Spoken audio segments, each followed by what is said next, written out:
Hello, hello. Welcome back to Leading Women in Tech. I'm your host, Tony Collins, and we talk about everything leadership and being a woman in tech around here.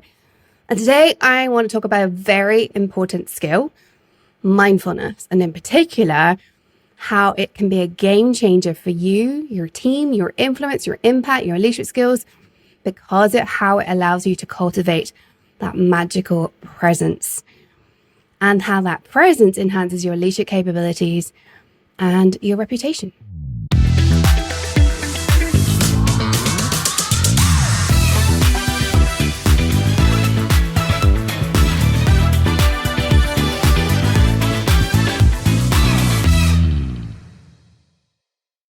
You've heard me many times talk about executive presence, right? If you've listened to this show, you know executive presence is a huge part of what is going to differentiate you, what allows you to be a truly present, open-minded, compassionate leader who is leading with that reputation of take me seriously.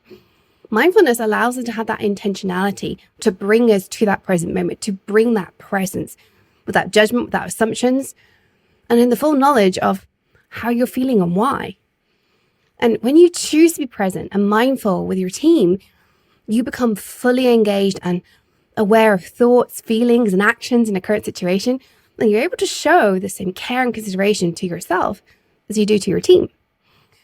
How many times has your brain been thinking about something else when your team is telling you something else? How often are you unconsciously dismissing an idea before the person's finished speaking? I know I do that one all the time. How often do you just want this person to shut up so you can say your piece? And so you've actually zoned out because you think you know what they're going to say and just wish they'd get on with it. But it goes far deeper than that. Mindfulness to bring presence is also about being fully aware of how you are feeling, not taking your emotions from one meeting to the next. I know I talked about that one a lot. Holding space for uncomfortable feedback without getting defensive. Just this last week, one of my team complimented me on how I just took uncomfortable feedback. And I was like, we should all be doing this all the time. If I can't take uncomfortable feedback as a CEO, what are we doing around here? But it just tells you how unusual it is that somebody called it out and said, thank you for being so open to that feedback. My view is it's going to make us a better company, but it was a criticism of how I was operating, how I was behaving, and something I needed to shift. But we all need to be okay with that. You likely know that techniques such as meditation, deep breathing, and conscious awareness are used to promote focus, reduce your stress, promote overall well-being, will allow you to improve your mindfulness in the workplace. But all of that is directed, ideally, at improving something. And what I want to talk about today is how that mindfulness allows you to improve your executive presence, which, as you know, is your ability to display confidence, have authority and authenticity in your interactions without reducing your stress. How do you expect people to think you have confidence? If you're stressed and focused, do you have authority? Remember that your executive presence is a mixture of communication, skills, poise, self-awareness, making you that noticed leader who's trustworthy within the organization, irrespective of your job title. This quality goes hand in hand with effective leadership, because when you have those skills, people listen. You're going to have a positive impact on colleagues simply because they trust you more because of how you show up. It's an unconscious kind of trust. It isn't meant in any particular sensitive way, but we trust people who have poise. We trust people who are self-aware. We trust people who are great orators. We trust people who seem calm and steady in the form of a crisis. So take a few examples. Let's go through a few examples of what it means to have that real presence. Starting with communication confidence. When you speak clearly, when you maintain eye contact, when you express your thoughts with authority, you're communicating your experience, you're communicating your expertise. You are communicating that people should have confidence in you and what you're saying. Similarly, with communication, what about how you stay composed in your communication under pressure? Remaining calm in tough situations, addressing things thoughtfully rather than haphazardly. I do that one, definitely. Steering clear of that whole getting flustered shows your resilience. And again, it means that people want to trust you because you're a composed leader when everything else is going up the creek, right? The second area for executive presence that is really worth honing in on here is active listening. This absolutely requires mindfulness. Acknowledging, paraphrasing, signaling engagement instead of rushing to conclusions, which we love to do. These are such important listening skills, and you have to have mindfulness in order to have that. And this is the essence of executive presence, showing that understanding and compassion when you're listening. Thirdly, your adaptability and flexibility are essential attributes of executive presence. Handling unexpected requires mindfulness, but handling the unexpected, being adaptable, being flexible, but not too flexible, not too adaptable, getting it just right. Oh, sounds like a hot mess, right? How do you do that? Resilience. Reinforcing your mindfulness reinforces your executive presence, right? The next one, strategic vision. Being a visionary is so important for executive presence. I was actually just recording, just before I hit record on this, a training for my Lit Up Leadership Academy members on what it means to be a visionary leader, how to develop that skill, even if you aren't a natural visionary. And part of that is having great strategic vision, bringing strategic thinking to discussions, focusing on long-term goals and avoiding purely tactical responses, bringing everybody along with the vision and the strategy that goes with that vision. If you do that and do that calmly and effectively, because you've also got confident communication, you're going to have that reputation. You're going to have the magnification of your impact across the entire organization. But to do that, you've got to be comfortable with your strategy. You've got to be comfortable with the world around it changing and knowing, do we need to adapt or do we stay the course? You need to be comfortable with your strategic vision. You need to be have the mindfulness to develop that strategy in the first place. Which brings me to decision making. Decision making is a fundamental piece of executive presence, which depends on strategy, because great decision making is decision making around your strategic framework. So you've got to have the mindfulness to create the strategy, and then the mindfulness to be a great decision maker, decisive, clear, make timely decisions. And if you do this, it is fundamental with your reputation for executive presence. The last piece here on executive presence that I want you to be thinking about as we go through what you're going to do for your mindfulness to cultivate all this is authenticity and genuine connection making. Acting authentically, I'm sure you know this, but hear me out. Acting authentically gives you that ability to have genuine connections. It allows your team to feel inspired and motivated by you because they feel safe.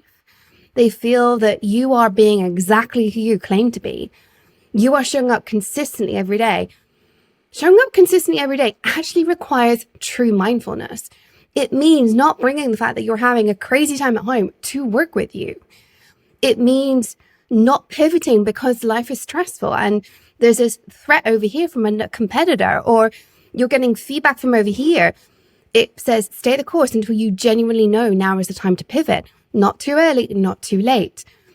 Authenticity and that genuine connection piece is really hard work. But when you do it, you have such an amazing influence within your organization. So all of those elements of executive presence, I could talk about executive presence all day long. I do frequently, right? They require you to have self-awareness at all times, composure and poise. And this is where mindfulness really comes into play.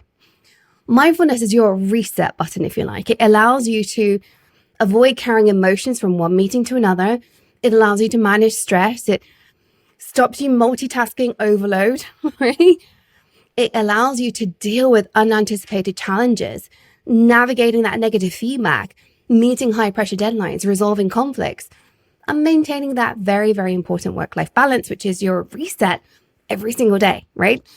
If you aren't getting restored because you have poor work-life balance or poor work-life synergy, whatever you want to call it, you aren't resetting, which means you have less to give yourself, less to give your work the next day. It's why I'm a huge believer in don't work more than 40 hours. Ideally work less. Look at how mindfulness helps you in every one of these situations. Think about how mindfulness contributes to you being smoother, transitioning your emotions, aiding people who are leaving behind their own emotional baggage, having a fresh and focused perspective when somebody throws you a curved ball rather than doubling down. You've heard me say this before if you've listened to the show. My default response to something unexpected is always negative. What I've learned to do over the years is have the mindfulness to go like, oh, my autopilot brain has turned on. I feel a threat there. I don't like this, but that's not very helpful. And I pause. A couple of years ago, I used to need at least a day. Today, I need like 5 seconds. But I need to know that my default response is unhelpful. My default response is, I didn't anticipate that. This is a curved ball. Reject it. I am now so good at the mindfulness. I noticed that. That's enough for me to be like, let's be more open-minded about it. It's taken me years to get there. A couple of years ago, I would say, hey, this is unexpected. Give me a day. Give me a day to think about it. That was good enough. That served me really, really well. Really, really well. 10 years ago, unexpected, I would just double down like, I don't like that. I did not have the awareness to know that this was a problem. Mindfulness is also really great at guiding us in dealing with stress, whether that's dealing with personal matters or professional pressures. It encourages us to navigate those challenging times with a calm and centered approach. Obviously, you know that being overwhelmed is unhelpful. Being overwhelmed by multiple tasks, being overwhelmed by multitasking. When you have unforeseen challenges, mindfulness makes all of these obstacles more manageable, more easy to deal with, and stops you falling into the trap of having impulsive reactions to situations which are unhelpful. Which brings me back to negative, or as I prefer to call it, constructive feedback. When we have mindfulness, we have space for absorbing it. We don't give in to our need to immediately rebut, to defend. We can have constructive and growth-oriented responses. We can say thank you for taking the time and maybe acknowledging that this might have been a bit scary for them to share with you. You can empower people to make well-informed decisions because there's a culture of constructive feedback without succumbing to blaming each other for everything and chaos or urgency. In conflict resolution, which often comes about because of feedback or the absence of feedback when it's actually really needed, mindfulness allows us to promote understanding and cooperation. And by the way, all of this, you get to lead by example. And if we think back to what I said before about maintaining work-life balance, mindfulness is also really important here. How many times have you thought, I just need to do a couple more things and tomorrow will be better? And you do this for 10 days in a row and realize you're working longer hours and it's never getting better. Mindfulness ideally breaks that cycle of I must do more today. It encourages you to let go of the ruminations that are making you feel guilty about not staying later. It allows you to have that forward-looking mindset on growth and improvement. Stop beating yourself up on any decisions that didn't go right. You've heard me say this before as well. Have no regrets. Genuinely, there should be no regrets in anything we do. There are just lessons learned along the way. Mindfulness is all about allowing that in. But mindfulness is also about allowing you to disconnect to have that work-life balance. It is allowing you to have that mental and emotional well-being beyond the professional. I always say to my clients, yes, I'm a leadership and executive coach, but I coach the whole human. I do life coaching. It isn't what I set out to do, but in essence, some of our conversations around here are life is not great at home, and that is impacting our work. Mindfulness allows you to acknowledge you're one human. It allows you to potentially put some part of your life in a box, because right now, the rest of my life doesn't deserve to have this impacting me. When you have issues in any aspect of your life, personal, professional, one group of people, one meeting at work, it impacts every part of your life. When you have mindfulness, you're fostering resilience, you're fostering clarity, you're fostering a positive approach, even though there's many challenges. So that's all well good and said. You now know that mindfulness is important, but how do we develop it? You've all heard of it. You all likely do certain things. We're all told to do yoga and meditation that helps our mindfulness, right? And it does pay off, right? But it's hard work. To be that mindful leader, you need to be present. You need to be present at all times. You need to be present so you can navigate those stressful situations. You need to feel able to have space for yourself. The most important thing you can do is create space in your workday. Taking tiny moments to pause and breathe is a practical strategy I advocate on a daily basis to my clients. It introduces clarity and composure. Pause and breathe. If you can, put time between every single meeting. My company, we have a policy of 25 and 50-minute meetings. We do not do hour-long and 30-minute long. I will admit I'm one of the worst culprits for overrunning, and I'm really trying to change that.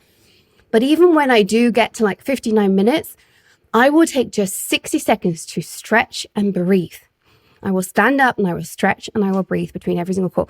Actually, most of the time, if I can get about 3 or 4 minutes, I now make the effort to run downstairs and get myself a new cup of coffee or tea, because that gets me away from my desk. And I've noticed that is a really rapid way to recenter myself. It's not a traditional mindfulness technique, but for me, it's a great way to just allow that last meeting to let go. And then when I come back to my desk, I'm anchored into that present moment. The pausing and breathing is a great way to anchor yourself in the present moment, supporting you to be that effective leader, to be that present leader. A large part of mindfulness, though, comes from awareness, self-awareness, situational awareness. How are you responding to the situation? You need to give yourself space to raise your awareness. I love to encourage everybody I work with to figure out one thing they're going to focus on raising their awareness around and do it for a couple of weeks. And it's simply at the end, like a couple of times a day, at minimum at the end of the day, ask yourself, when did this thing that I'm focusing on come up? What happened? How did it come up? Simply focusing on it is enough to raise your awareness throughout the day. If you do this for a week or 2 weeks, you will find you start noticing it in the moment. How many times have you got to the end of the day and thought, gosh, I'm really, anxious or really stressed out, or it's been a tough day, and you didn't realize it was building up. You're in, the frog boiling in water. You didn't realize how much it was building. What we want to know is throughout the day where all these little triggers are adding up, because what you can do if you have that self-awareness of, wow, that thing just happened, and I know if I do 10 of those today, at the end of the day, I'm going to be frazzled. I'm not going to be paying attention anymore. I'm going to be a bit of an ass to my family when I get home, right? If you know that that's happening, you want to check in every single time it happens, pause and breathe. That's what we're talking about in mindfulness. We are raising our awareness, simply raising our awareness, but that's simple to say, harder to do. And then we're giving space to calm down, space to allow our emotions to come down so that we can be present. Mindfulness, really, that's all it is. Meditation, you're allowing yourself to explore how you're thinking and feeling. You're giving space. So I want you to create a culture within yourself, within those around you, of space, non-judgmental awareness. Do it without necessary criticism. Do it without jumping to conclusions. You probably likely know that something like meditation is about letting go of that judgment. We want to just do that all the day, like little micro meditations, if you want to call it that, all the time throughout the day. Notice when you're getting that feedback, oh, I'm getting defensive, before you open your mouth. When you do that, you're going to be contributing to the most beautiful, positive, and collaborative work environment simply by refreshing your brain, pausing and breathing and feeling good about that. Other things you can do are more reflection. I think reflection is one of the most important but underrated tools of a leader. You need to reflect every single day. What went well, what didn't go well, what challenged me, every single day. Ideally, you're doing this regularly throughout the day because you are so tuned in that you can notice how you're feeling at all times. You recognize self-criticism as it's bubbling up and you're like, that's unhelpful. I'm going to put that one to one side. I'm not saying magically that you're not going to be judgy, that you're not going to have self-criticism, that you're not going to jump ahead and think of solutions. What you're going to do is notice you're doing it and pause and stop it. Even with my coaching, maybe I shouldn't say this on the podcast, but I'm going to, right? Even after all these years of coaching, I will jump to conclusions about what my clients say. What I now do is go, not helpful, put that to one side, pay attention, Tony. And I will do this with myself in my own head on a coaching call. There's a reason my clients do so damn well. And it took me years to admit that, but they really, really do. And it's because I can do that with myself, even though historically, I was always that person going, come on, finish up. Let's get to the conclusion here. I'm bored. That doesn't work with coaching, and it definitely doesn't work as a leader. Believe me, Some of your team, even though they frustrate you, they have important things to say at least some of the time. So I encourage you, go away, practice self-reflection, practice pausing and breathing, practice several times throughout the day where you just embrace discovering how you're thinking and feeling. Do this to build your mindfulness and cultivate that executive presence in the workplace. It is only going to help you as a leader and your relationship with your team and make you the person I know you're capable of being. As always, I would love to know how you get on with this. I would love to hear how you've taken action off the back of this episode.